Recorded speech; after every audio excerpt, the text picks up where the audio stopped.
so first of all, is there a GCF that I could take out of all three of those? Can I take out anything from 2, 11, and 12? No. So what we did before is we said we want something that adds to give me this number and multiplies to give me this number, right? Yes, except when there's a number here, instead of just 12, I have to multiply this into the 12. Okay, so now instead of 12 on my factor chart, I'm going to have 24.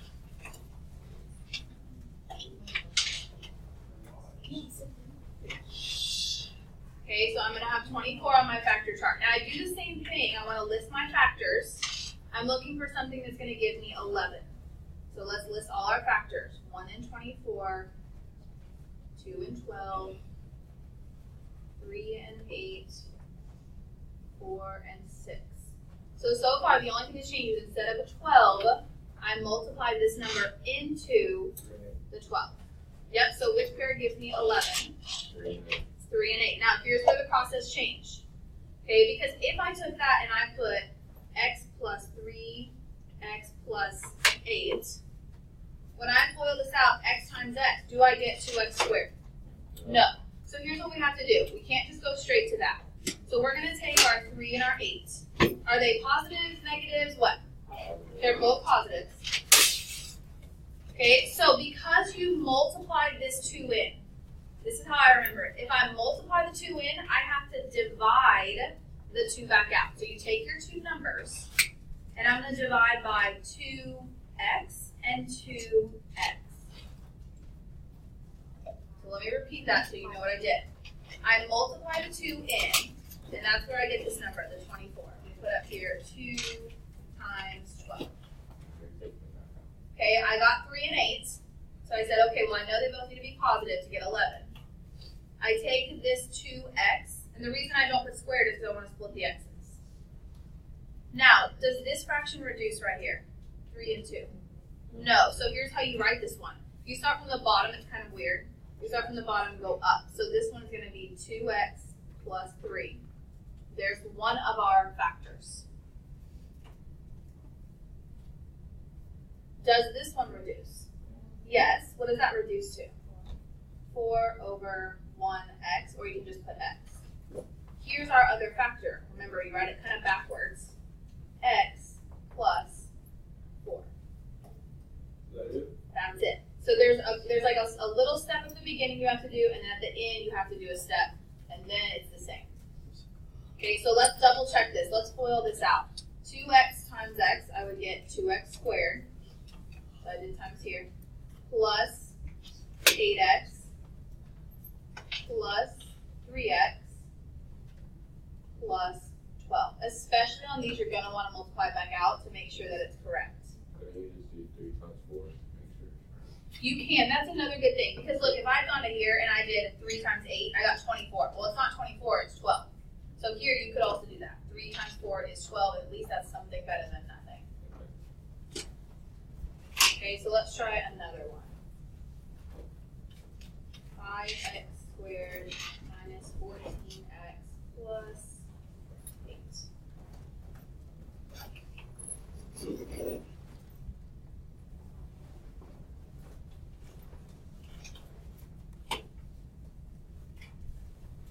Okay, so is there something I can take out of all three of those?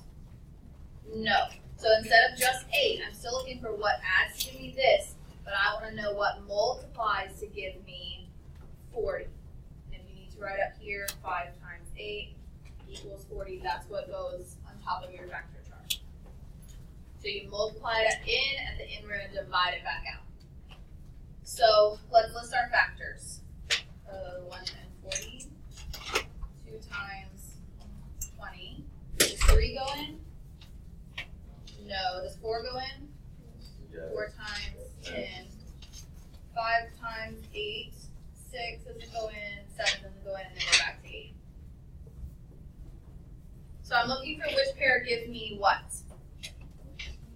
Negative 14. So which one of these pairs is closest? 4 and 10. Okay, so I'm going to take that pair and write it over here, 4 and 10. What do our signs need to be here? if this is negative, then this is definitely negative. But then negative 10 plus 4 would be negative 6. So they both need to be negative. And I think this is the one y'all struggle with. If I'm multiplying to get a positive, this is a positive 40, I can have 2 positives or 2 negatives. Okay, so now there's my 2 numbers. What do I divide by? 5x.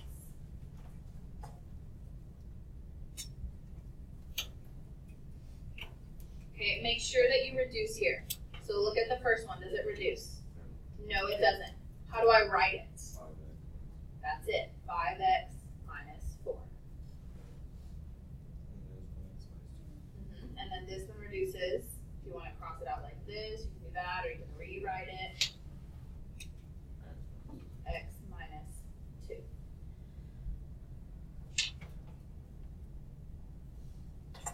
Okay, again, you can do a quick check, at least check the first 2, 5x times x, and at least check the last 2, negative 4 times negative 2, positive 8. Okay, that's better than nothing.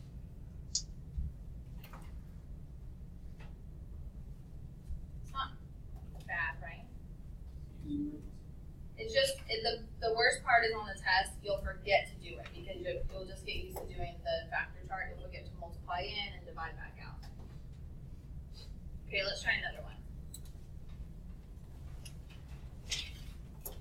Number 3.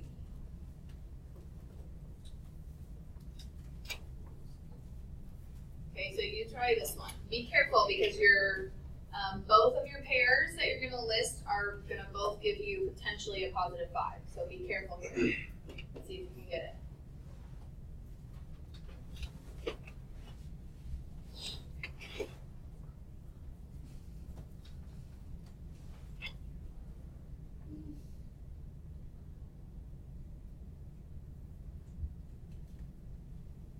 So hopefully you're at least doing this, multiplying the first and the last, which gives you negative 6.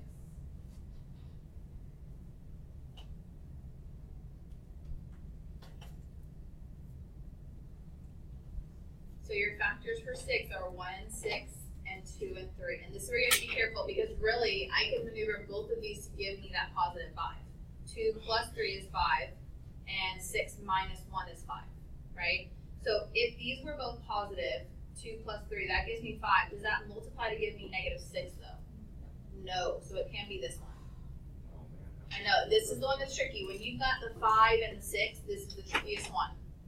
So we know it has to be this one. If the middle number is positive, the bigger one follows that. So what does the 1 have to be? Negative. Positive 6 times negative 1 is negative 6. And when you add them, you get positive 5. So negative 1 and positive 6.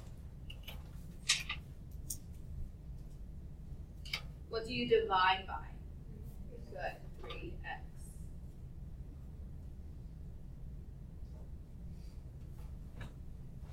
Can I simplify this one? No. So we just rewrite that 3x. Remember, you write it backwards, kind of. 3x minus 1. And this one simplifies to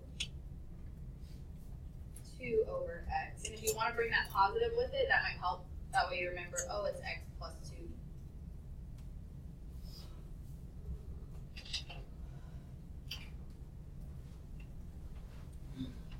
Do a quick check. 3x times x is 3x squared. Negative 1 times 2 is negative 2. At least check the first 2 and the last 2.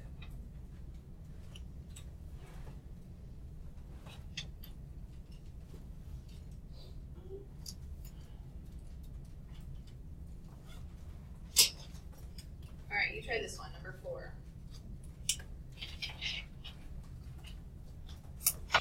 Okay, on number 4, if you multiply it in, I think most of you already know that it's a 3 and 10. Which one's positive and which one's negative? Negative 10, good. What do we divide by? 2x. 2x.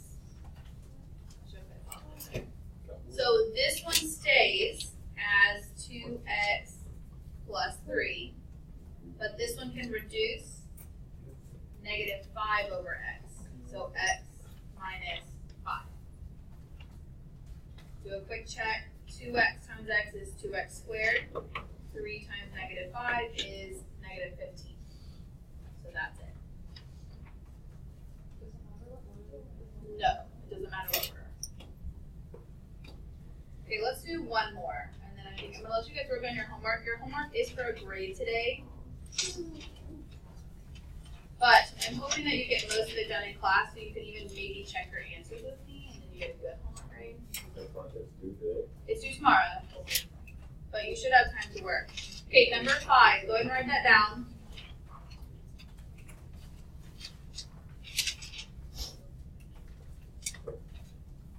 So what do I put on top of my factor chart? Negative 12, right. 4 times negative 3 is negative 12. So then I list my factors. 1 and 12, 2 and 6, 3 and 4. What are we trying to add to? 1. Positive 1, right? It's not written here, but I'm trying to add to a positive 1. So the only option it could be is this option. So 3 and 4. If the middle number is positive or negative, it doesn't matter. The bigger number follows it. So the bigger number is positive. So what does that mean the smaller one is? Negative.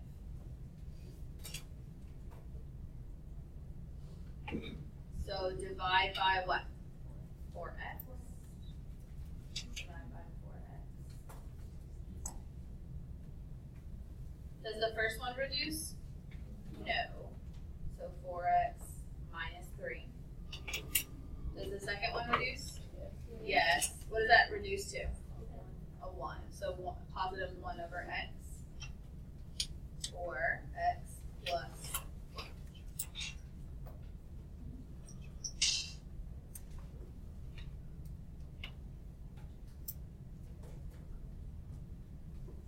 Okay, before I give you your homework, you should be able to get most of it in class.